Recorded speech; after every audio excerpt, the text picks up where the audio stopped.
খাদিজা তো জীবনে 71 নামাজ পড়েনি, একটা রোজা রাখেনি, একটা দিনের জন্য পর্দায় ছিল না। জীবনে কোনোদিন একটা দিনের জন্য একবারের জন্য স্বামীর মনে তিনি দুঃখ দেয়নি। এরকম স্ত্রী আমাকে একটা দুঃখ দেয়নি, হাত তোলেন তো। নবীদের দোষ তালাশ, আল্লাহর পয়গম্বরদের সমালোচনাকারী মুসলমান হইতে পারে না, ওইটা 100% মুনাফিক।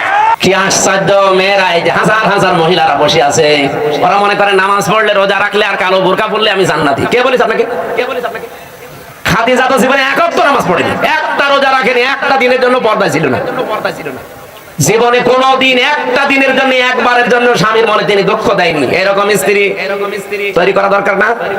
এখানে যারা বসে আছেন, আল্লাহ যেন খাদিজার মতো তৈরি করে দেন আপনাদের। বলেন আমিন।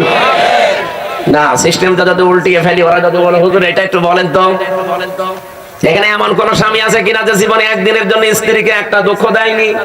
একটা প্রতিদিন 20টা করে দুঃখ দিচ্ছে। আমাদেরকে হযরতে আলীর মতো হওয়া লাগবে।